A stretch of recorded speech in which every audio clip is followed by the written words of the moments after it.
Welcome once again to our series, Reflections on Georgia Politics here at Young Harris College.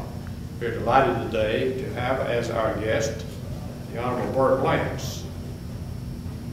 Bert is no stranger to Young Harris College or to the state of Georgia. In fact, he lived on this campus as a youngster when his father, Thomas Jackson Lance, was president of this institution from 1930 until 1942. Before his family moved to Calhoun in 1941, Bert attended Young Harris Grammar School, where he shared a desk with United States Senator Sal Miller, who, as you know, was governor of Georgia as well as a member of the Senate. Bert's father, Jack Lance, and Zell's father, Stephen Grady Miller, were colleagues here at Young Harris and were very close friends.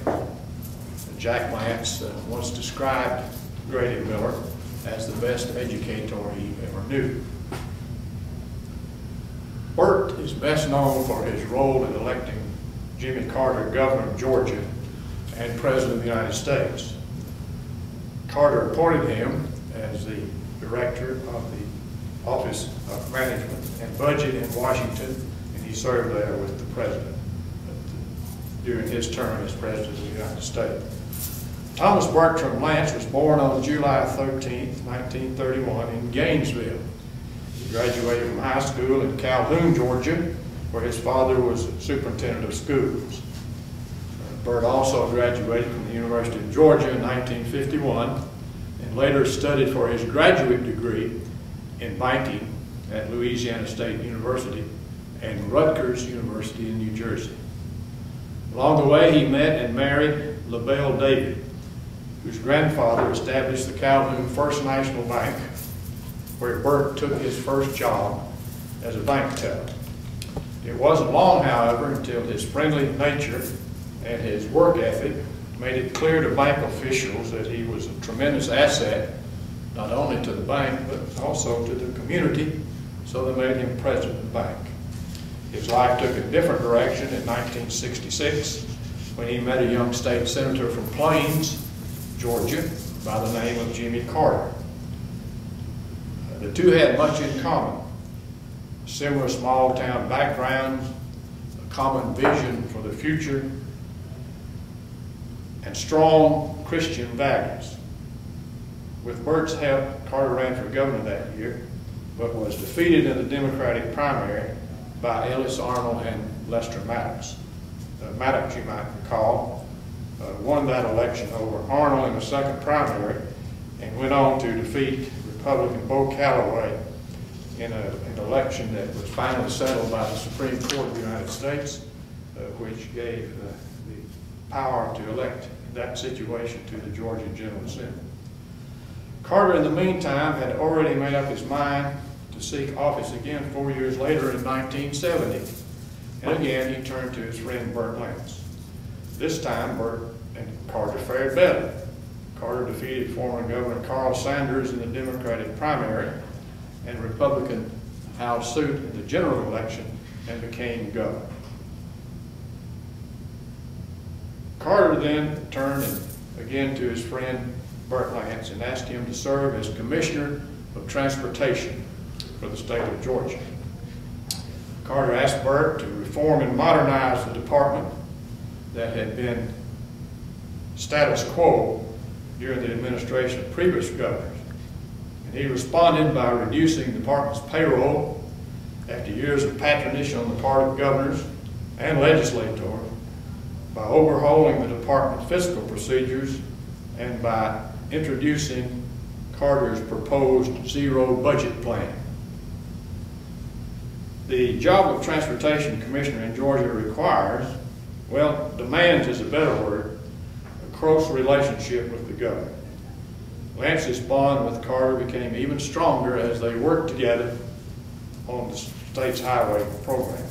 So strong, in fact, that Bert resigned his job to run for governor in 1970 with the blessing of Governor Carter. Bert ran against well-known politicians, Lester Maddox and George Busbee, who was a very seasoned legislator, who gave up a chance to be Speaker of the House of Representatives to run for governor. Everybody expected Maddox to win, but that was not the case. The real fight was between Bert and Busbee. In the closing days of the election, it was so close that one pollster said that if it rained in North Georgia, where Bert lived, then Busbee would win. But if it rained in South Georgia, where Busbee lived, Bert Lance would win. But the fact is, it didn't rain, and Busbee came out on top. But not for long. Bert graciously conceded defeat and went back into the banking business, but was called back into politics when Jimmy Carter decided to run for president in 1976. Bert Lance is a very well-known Georgian, very well-liked Georgian, and we're delighted to have him on our program today. We are honored to welcome to our campus today a true son of young Harris, the Honorable Bert Lance. I want to remind you that the series will continue next week on February the 1st, when we'll have Congressman Nathan Deal here with us. On behalf of the college, welcome to young Harris. Good afternoon. And welcome once again to our series, Reflections on Georgia Politics. I think most of you know how this program goes. We just have a conversation with our guests. And today we're very delighted to have Bert Lance with us. Bert had a long, successful career in the banking industry and public service. He was transportation director for the state of Georgia when Governor Carter was in office. He went to Washington with Governor Carter, and he became the director of the Office of Management and Budget, which is one of the key cabinet positions in Washington. The thing I admire most about Bert Lance is the fact that he is the most even-tempered person I think I've ever known. So Bert, we're glad to have you here, and we hope that your temper is still even. Thank you, Bob. I appreciate those kind words. Bob and I have been friends for a long, long time. And I've admired him and his political capacity over the years. He was awfully kind to me in the book that he wrote about Lester Maddox, so I've always been proud of my friendship with Bob. If it's all right, can I mention my other friends? Absolutely. There may not be more than one or two. Please do it. But Carl and Caldwell and everybody in this audience knows has been a great friend. And I was at the highway department for about 6 months before I knew Carl and wanted an employee. He did more for the road search situation in northeast Georgia than anybody that was in the General Assembly. And I ride on 515 and all these great roads up through North Georgia. At that time, as Carl remembers, we had a governor that was sort of on the environmental side, wasn't Carl? Some. Just a little bit, by the name of Jimmy Carter.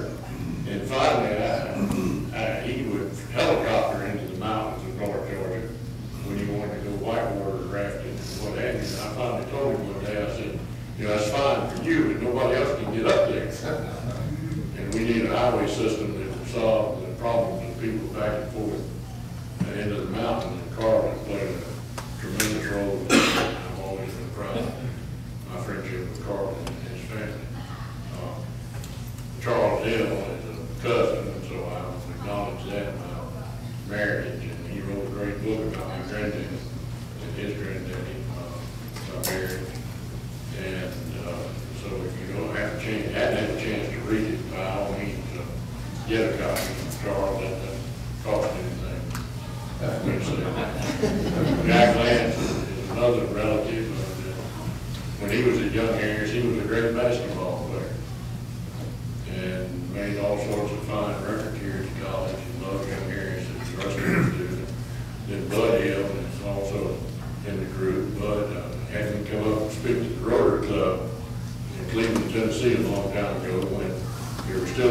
Democrats around. I doubt you hear many talk about their bud, but I always enjoy his friendship. Needless to say, Mark McAfee, Mark, stand up for this Christ. See you. Mark McAfee is my great nephew and is the president of the Student Government Association here in Young Harrison, doing an outstanding job. And then most of all, Bill is with me. She reminded me of my husband. We've been married 57 years.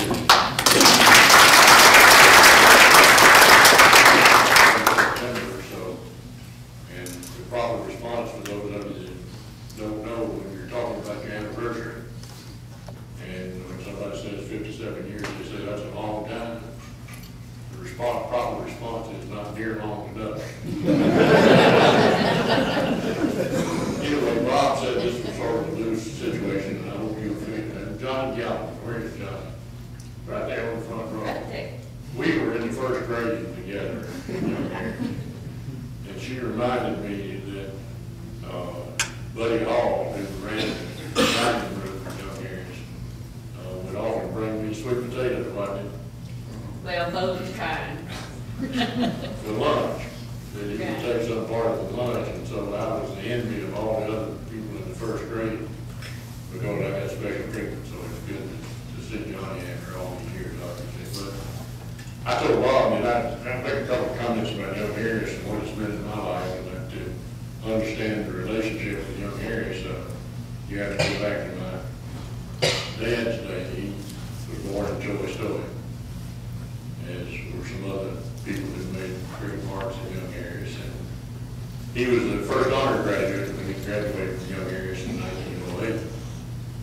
And he tells a great story about that situation, Bob, that his close friend, Carl Davies, was probably his best friend at Young Harris. And he and Carl vied for the first honor graduate role. And this faculty selected Dad as first honor graduate in 1908 and excluded Carl Davies. And Dad always said that the reason that he got it instead of Carl was that Carl smoked cigarettes and gave flowers to the girls. And both of them were frowned upon in Young Harris at that point in time, as all of you remember. And so he loved Young Harris. He then went to the University of Georgia, and he writes in his book that he showed up at the gate of the Franklin School of Education in Athens and said, "My name is Jack Lance, and I'm here to put Joey Story on the map." And he became the first graduate in Union County of the University of Georgia, and certainly the first one in his family that graduated from college.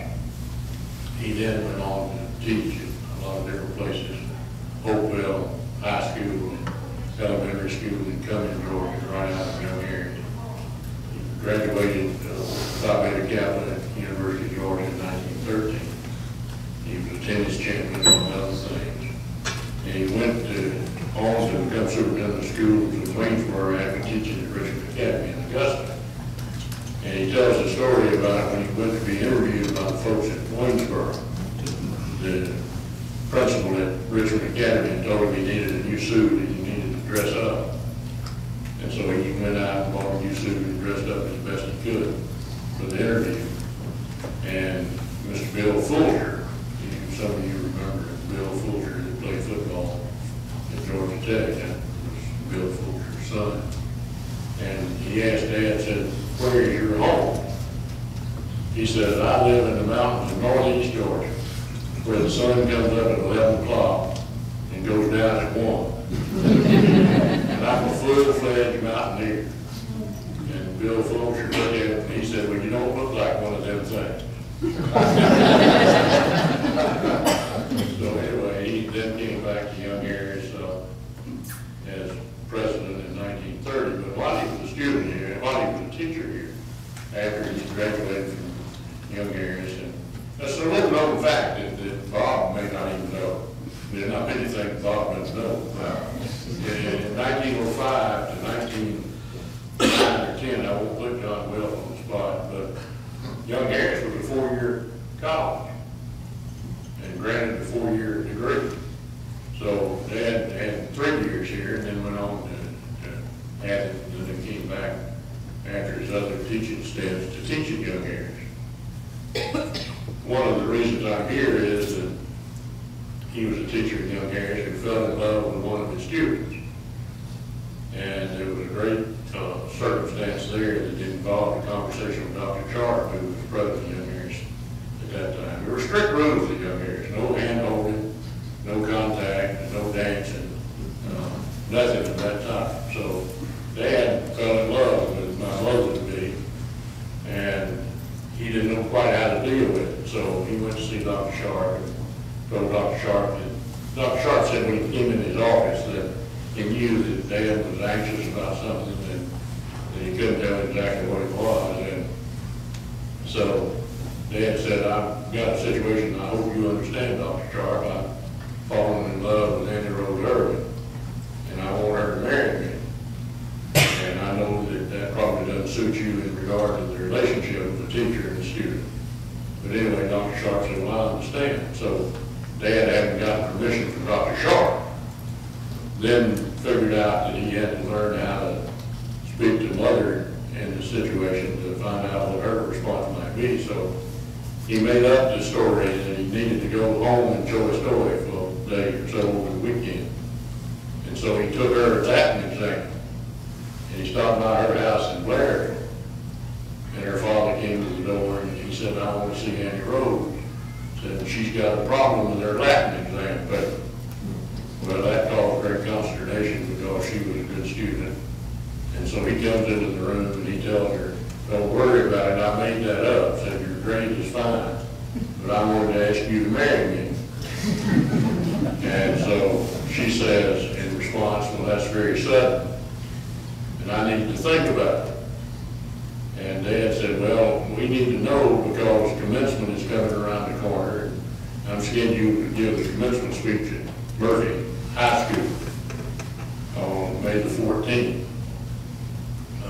1914, I guess it was." And so he said, "Here's what I'd like for you to do." He said, "We have a Latin class on Monday morning. And in that class, I'm going to ask you a question.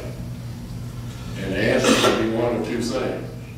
One is, this is where it all starts, and this is where it all ends. And if you give the answer to me that this is where it ends, then I know that's a yes, and we'll get married." So he goes into the class on that morning, and he asks the question. And I don't guess she had to hold up her hand as we were used to in school and everything, but she says, "This is where it ends."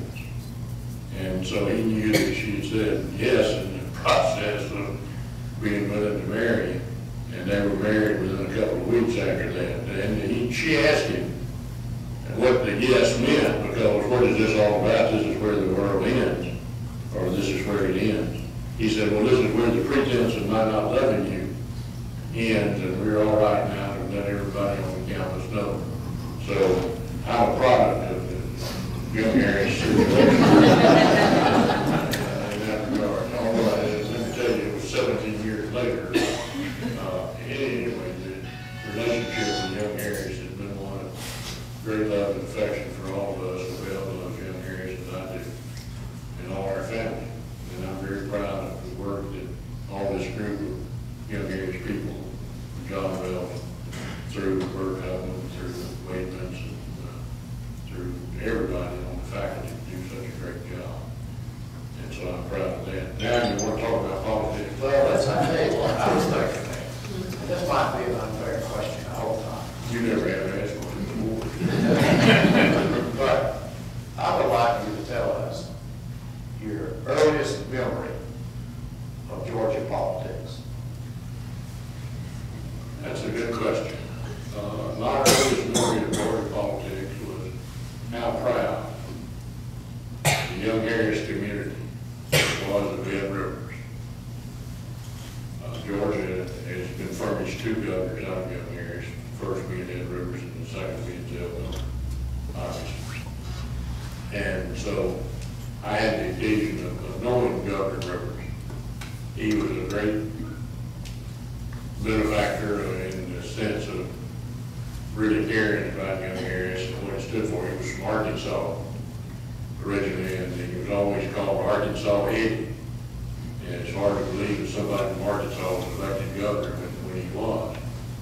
But that's my first memory of I remember going to the governor's mansion when he was governor, because he and my dad were great friends. And just a word about the Millers, Zell's father, Grady Miller, was Ed Rivers' first campaign manager. He ran twice for governor. The second time he got elected.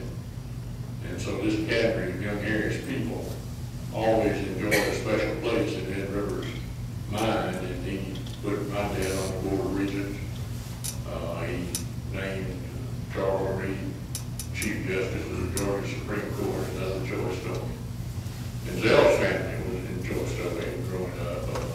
His grandfather was Uncle Bud Miller, and one of the things my dad always said, that he knew that when he got to his little corner of heaven, that the first person he would see would be Uncle Bud. And the first words out of his mouth would be, "How is Salem Sunday School doing?" So the Millers and Lances go back, and with Johnny, Zell, and I sat in the same desk in the first grade in Young Harris School. And so we go back a long way. But my dad always said to him in the comments about the Millers as president, that Grady Miller was the most wonderful man he had ever known, and that he had the best political instincts of anybody that he had ever known, and he was most beloved of the campus. So anyway, I remember him back to Ed Rivers and knowing him, and then after that time came Eugene Talmadge, as some of you remember, and they had a great controversy on the Board of Regents because he fired Marvin Pittman and Hopkins, who were college faculty members, and it was put in the accreditation process to great risk because of that. And my dad came off the board shortly after that because they resigned in protest over what Governor Talmadge had done in regard to that situation. So anyway, it's been a long time involved in politics. The Bell's grandfather was a member of the state senate. Her stepfather later was a member of the state senate. And my dad ran for the legislature in Union County. He got beat by 13 votes. And he was obviously a Democrat, so the Republicans were sort of in charge even then. But he never regretted making a race. They used to say Charles Hill, what did they do, Charles? They all came to the election results at night and to see my granddaddy get in a fight. That's what I saw about that was the big show that was going on, not who won or lost, but who Jim Lance was going to get in a fight with. Who think Fortenberry was in his opponent of Fortenberry and Doc Berry. Doc Berry, yeah. So anyway, politics has been involved in Lance's for a long time. Yes. Then I was not active politically while I was trying to build a career as a banker. And in 1966, after having supported Carl Sanders before that, we met Jimmy Carter. I met Jimmy Carter at Area Planning and Development Conference at Barrett Campus in Rome, and took an immediate liking to him, what he was talking about doing, and so on. So supported him in 1966. He got beat, as you recall, and then decided to run again in 1970. Then in 1970, he asked me to get up the highway department at that time. He'd run on the platform of getting rid of Mr. Jim Gillis. He was going to fire Mr. Jim Gillis. Were you in the legislature then, Carl? Oh, yeah, I was 65. Yeah, I thought you were 65.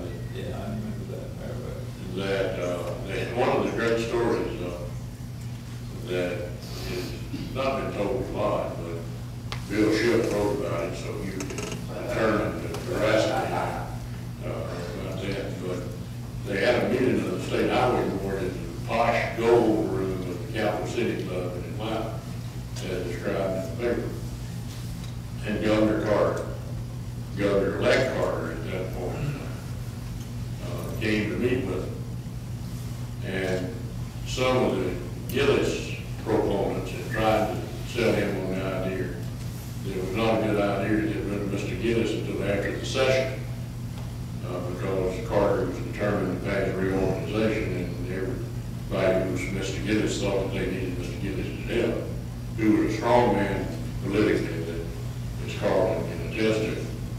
And so he being Governor Carter, sort of waffled in that meeting about where he was going to continue his pledge to get rid of Mr. Gillis or not. And when he said that, Alex Smith, who was a board member from Atlanta, jumped up and shook his finger in Governor Carter's face and said, "Let me tell you one thing." He said, "If you don't live up to your promises to the people of Georgia, you will never have a peaceful day as governor." And I think that word got home, and Jimmy started thinking about what was said in that regard. And so he went ahead and he asked me to head up then the highway department. And at that point in time, you had to campaign for the job because Henry Parrish had been deputy director of the highway department. And the highway board then and now was made up by folks who were elected by the legislature. And so everybody had some degree of input in regard to the circumstance. So I ran for director of the state highway department in November of 1970 and was elected in that instance to head up to the department. So I was the last director of the highway department and the first commissioner of DOT in the reorganized government. And the problem facing the transportation people at that point in time was the incompletion of the interstate highway system in Georgia. And it was a major problem that you can imagine that we had to face. And Mr. Gillis had made a decision that he wanted simultaneous completion of all the interstates at the same time, you remember, Carl. And so he wanted to keep everybody happy and he made everybody mad because the numbers were completed. You drive 20 miles on I-75 and then get back on Old 41 and be subjected to great traffic perils and what have you. So we made a decision to go ahead and finish I-75 as quickly as we could and let the other interstates that were on a needs basis be developed. So that was an interesting time, and it was the first great environmental battle in the United States. In fact, President Carter, we were with him over the past weekend, mentioned again Dr. Eugene Oldham from the University of Georgia, who was a renowned environmentalist at the University of Georgia, not very well known elsewhere, but we hired him in the department to come in and do the environmental studies on I-75 because it crossed Lake Alatoona and his engineers brought it in line. And I told somebody later that because of that, Mr. Ben Stone, who was a friend of mine in the bank that I learned a lot from, and always said that you have a situation where Miss Sudie Harrington got into a land deal with him, and he ended up with all the experience, and she ended up with all the money. Well, Gene Oldham ended up with all the money because he got a world-class prize of several $100,000 for his environmental work on I-75.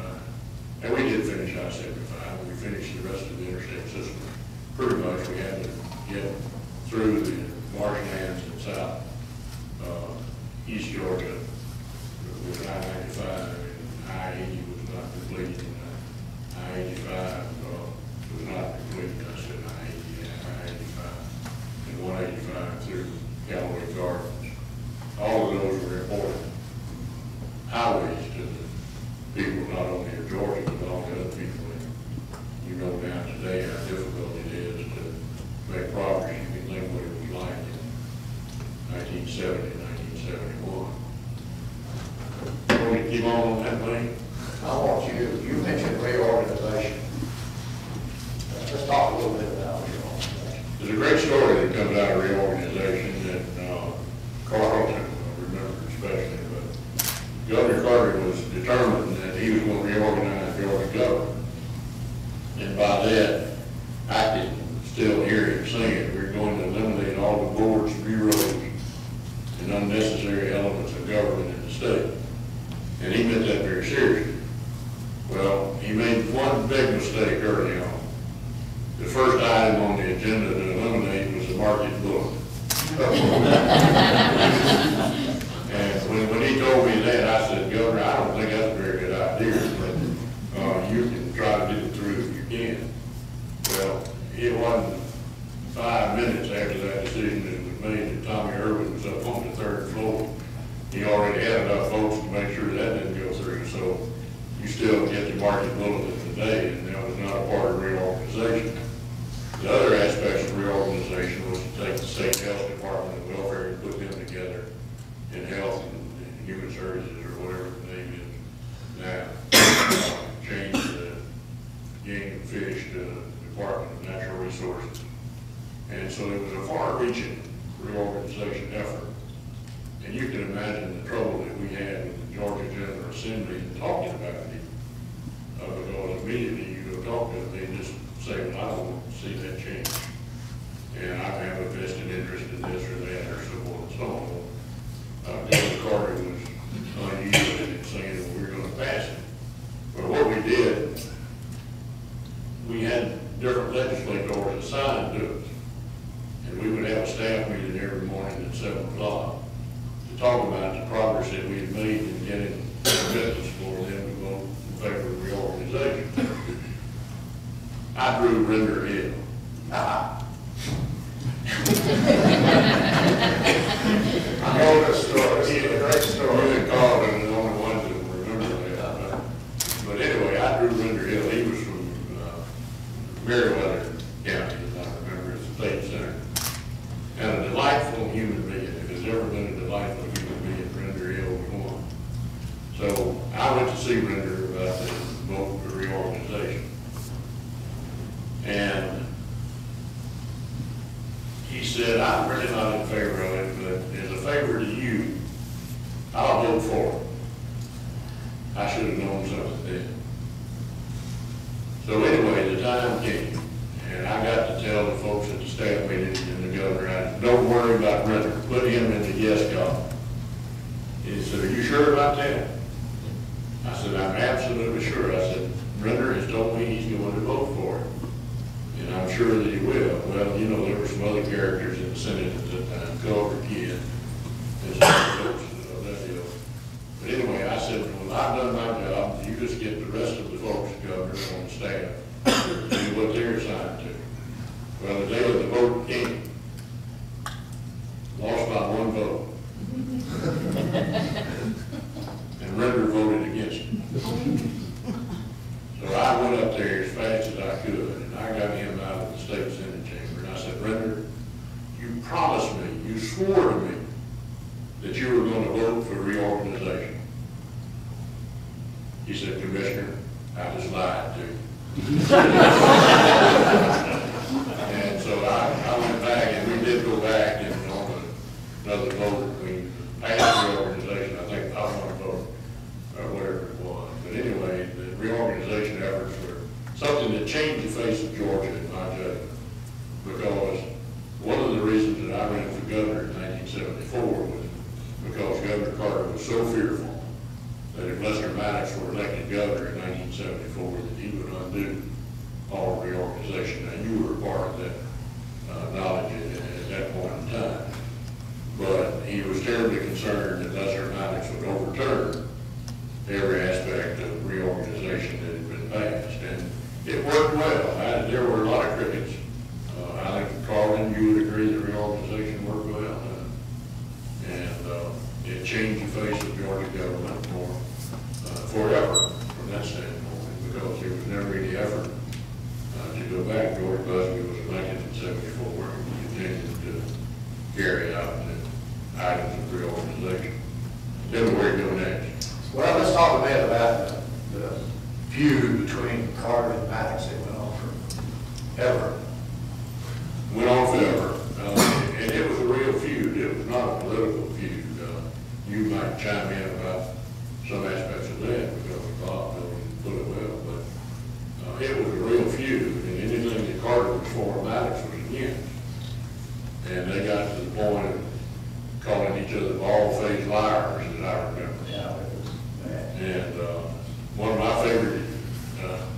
situation with Governor Maddox, I got along fine with him in the highway department, and hopefully the ability to communicate back and forth. But he thought that, he knew that he was going to run for governor in 1974, and he thought that probably I was also because of being in the highway department and having Carter's support, which may or may not make a difference.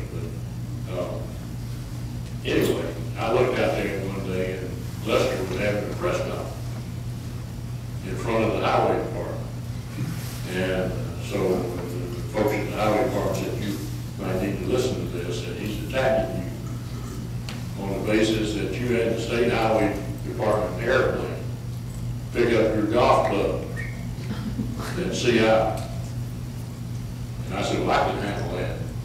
So I went out while we were still in line there with the TV cameras, Ronnie Rhines and some other folks, the newspaper were there. They said, what do you say about this? And I said, well, I said, very simple. I said, I don't ever fly on the same airplane with my golf club, so it can't be the truth. That ended the conversation with Governor Maddox about the golf club and things at that time.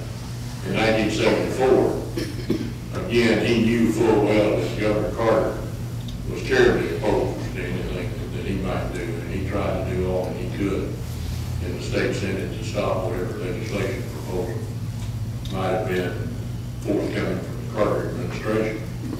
So in 1974, I did run for governor at the urging of Governor Carter. There were 15 of us in that race on the Democratic side. You can't count 15 Democrats today in the state.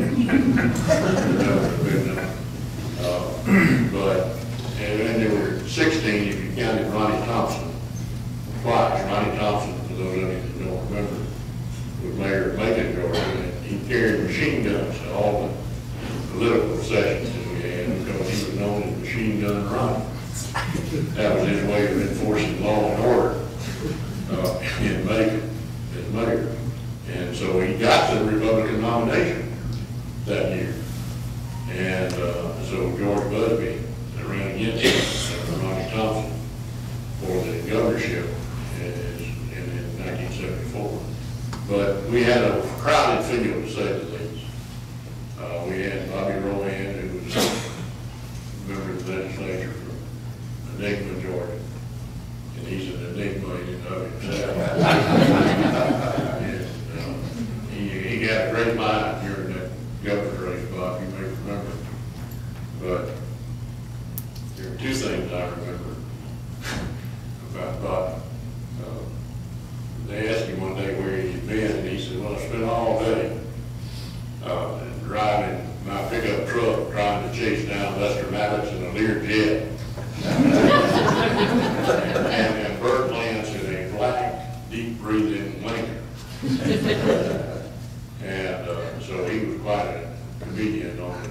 And he never wanted to do anything but finish in the top 7. That was his goal because he knew he wasn't going to win. So they had this was back before Ted Turner became rich and famous. He had Channel 17, as you may remember, in Atlanta. And so he had a candidate's forum. He was building at Channel 17, and the only trouble was that it was at 1 o'clock in the morning. So Rowan saw this as his chance because I think he was only one of the so-called major candidates in the race.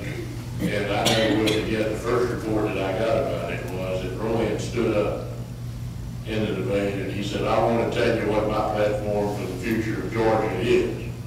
I'm going to do something for the insomniacs. He said, obviously, only anyone with insomnia will be watching this thing. And it would have been interesting if he had been elected governor. He's a highly competent, good person. David Gambrell was in that race. He had lost the Senate race to Sam Nunn 2 years before. George Busbee, George T. Smith. Who else, Carlin? We had Bud Herring, who was legalizing marijuana. Harry Jackson from Columbus. Big field.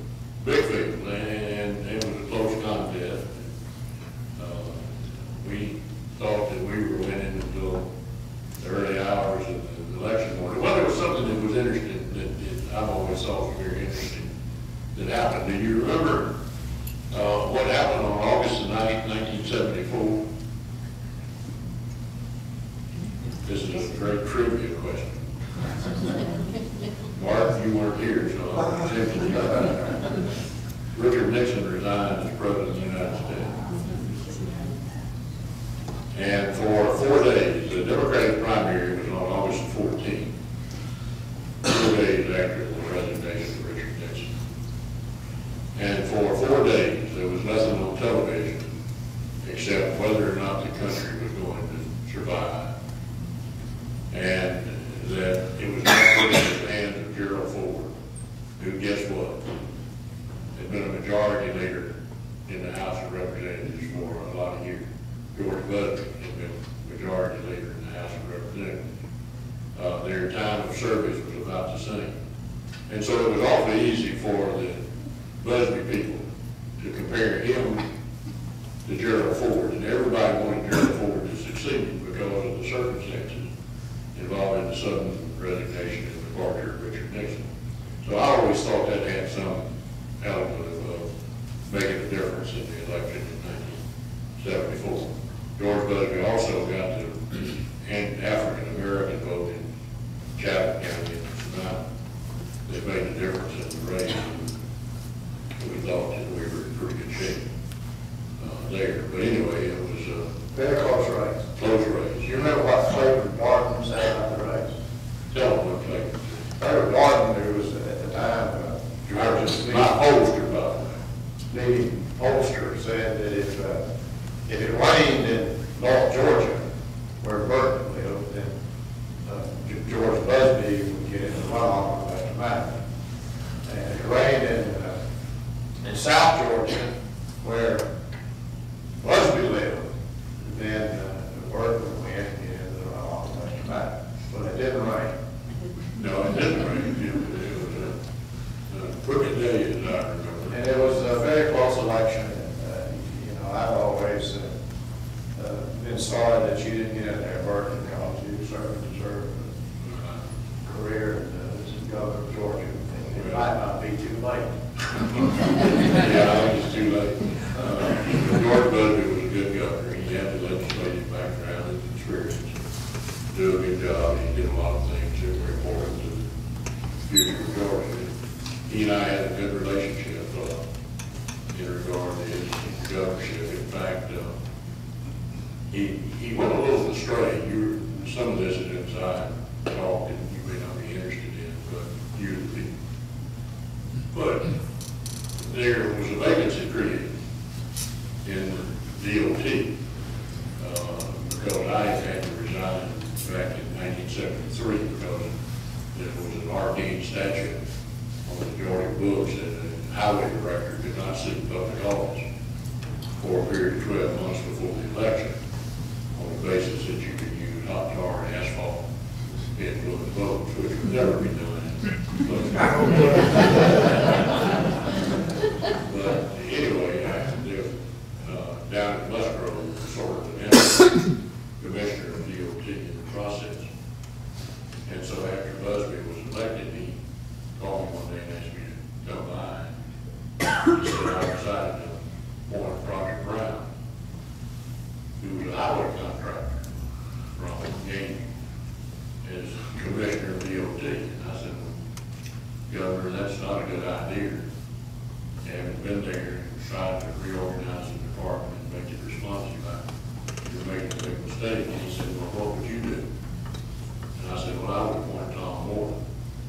And Carlin and some of the highway contractors never threw me relief for that suggestion, but Tom Moore ended up being the commissioner of DOT. And DOT is one of the fine departments anywhere in Georgia. It was at that time. We've got so many problems now, traffic and everything, and I'm sure that I have a hard time satisfying people about what you're doing. But that was the governor's race in a nutshell. We in the Beltline thoroughly enjoyed Georgia. We said that we never went to a place in Georgia that we wouldn't enjoy living, that said it's that kind of state and the people are that kind of people. And it is just a magnificent part of this country. And we all can really appreciate that. And so it was a great privilege to run for governor. I can tell you how that came about, Bob, and I don't think I've said this before, but we had goals for Georgia, you remember, and Governor Carter would host breakfast around the state.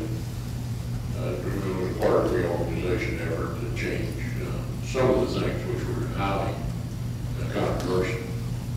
And so I went with him on all these meetings around the state because of the highway department DOT situation. And we were in Tacoma, George was spending the night, and Stock Coleman was his security man, and we had dinner in one of those meetings. Dinner, what we did, we had dinner and then move on somewhere else, breakfast and so on. And he said, Stock came to my room, knocked on the door, and he said, Governor wants to see you. And I said, what about? He said, well, I don't know. He said, he just wants to see you. And so you know, highway job is a good job. You're independent of the governor. It's the fifth branch of state government. They do what they want to in regard to money and things of that time because we mandated for fuel tax. So I didn't have to run fast.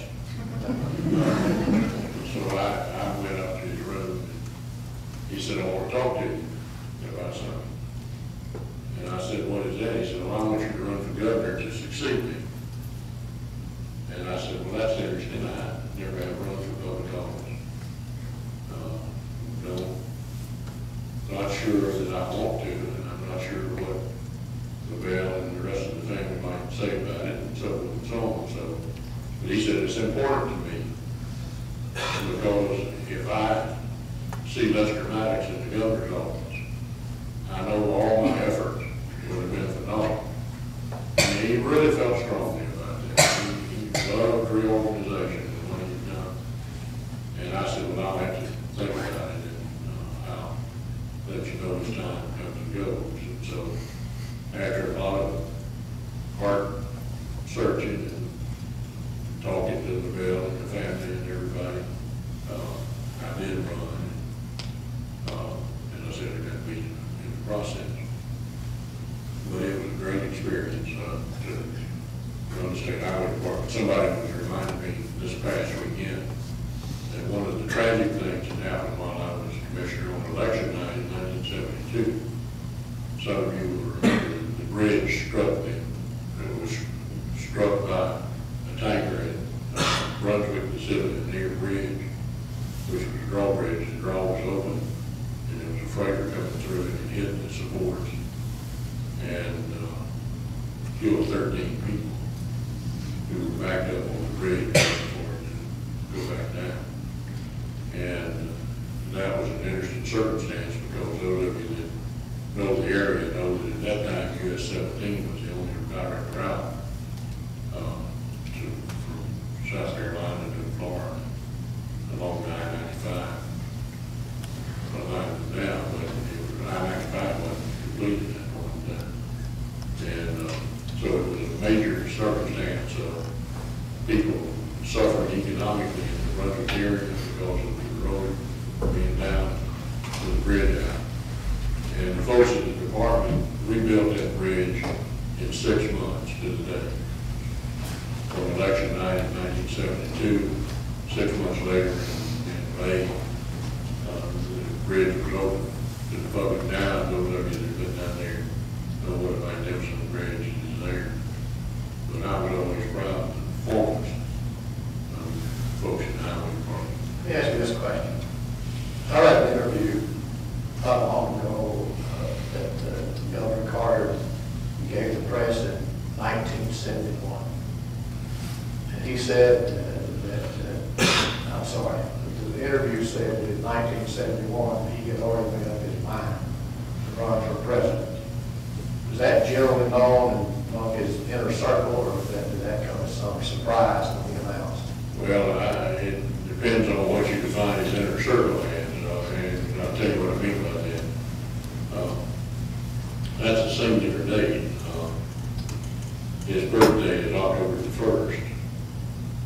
And on October the 1st, 1971, I had been at the highway department for a year practically then. It was his first year of being governor.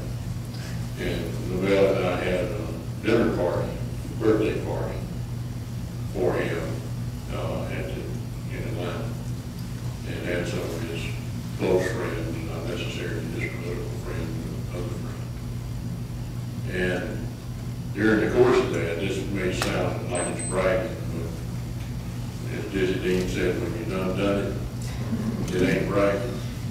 So that things will speak for themselves. But we gave him a set of Franklin Mint coins of all 50 states. And I wrote him a note and said that tonight you have dominion over one of these. But unless I miss my guess, at some point in time, you have dominion over all 50. And I think that's when he started thinking about running for president. So the date 1971 probably is accurate. He went to reading his book on Israel, which has created a lot of controversy. He made his first trip to Israel in 1973. He and Rosen were guests of the Israeli government. And he says in his book that one of the reasons that he wanted to spend 10 days in Israel was that he was going to run for president. And that was not known to anybody but a few people. But he wanted to make that trip based on the fact that he was going to be running for president. And he did. And obviously that's another story of how he was elected and what went on. But I think from the time he was governor, he thought that he would ultimately run. One of the things that was interesting always, and he says this in some of his writings, that one thing that convinced him he ought to run for president was elections, when all the would-be presidents would come by the governor's mansion to visit with him, that he decided that he was as competent and capable as they were, and that he could successfully run for president. So it's a great story about somebody having goals and knowing what he set out to accomplish and how to accomplish it and do what he did in regard to running for president. So he started, and we hear today, for example, that this is awfully early for us to have 8 or 10 Democrats and 5 or 6 Republicans already saying that they're going to be candidates. Well, it's really not early because he announced in December of 1974 that he was going to run for president, and which was a year before the year and 1 month before the Iowa caucuses. And so these folks are really a month late because they waited until January. But he knew what he was going to do, and he knew how he was going to do it. And Alan Jordan had written out a very elaborate, as you know, plan for how you get the nomination and you get elected president. And he was able to put all that together. The presidency is now being viewed in a different light than it was when he was president, I think. And I told him over the weekend, it sounded so good, all those things the historians were saying about all the things that were done during the 4 years of the Carter administration, that he ought to run again. And he's eligible. Yes, he did. He's only 82, so. I mentioned inner circle, and I would assume that he did have that group. I can recall in '66 when in his first election, he had Charlie Kirkland, he had David Gilbert, and of course Hamilton was a buck. Just a kid. Yeah, he was young. But he has maintained those relationships, and you all these years. He has, and then he had a couple more that you Oh, yes. from Maddox, been seeking him. Yeah, and he had a group of senators. And Ford Smith. Ford, Bill Gunner, Bill Gunner. Bob Smalley. Bob Smalley. That group. And they were very loyal Right. during that period of time. When he went to Washington, he had that same core group. Well, he had on the staff, he had Hamilton, of course, and he had Jody Powell, and he had Stu Eisenstein, and then Jack Watson, Jack, and then Frank Moore. Frank Moore, Herky Harris were, and so he maintained that relation with that group, but that was a staff relationship more than anything else, but he maintained it, and they were just as loyal today as they were then. The way it was to be. That's the way it's supposed to be, and one of the things that I always thought about Gerald Ford and Bush 41 has been the fact that all those people have been awfully loyal to them, and that's the way it ought to be. I don't think you can govern effectively as president unless you have a loyal staff.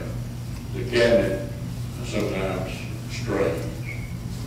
The problem that you have in a cabinet situation is that they get all this attention, and all of a sudden, instead of realizing that they ought to have only a constituency of one, they have a constituency of huge numbers of special interest folks. Joe Califano is a good example of that. He developed his own constituency. The invisible government. The invisible government, and it's there. I mean, it's real, and so you have to be able to deal with it, but you have to make sure that your cabinet folks are loyal to having you as a one-person constituency. If you don't, then you don't get good advice and you don't get good. Well, I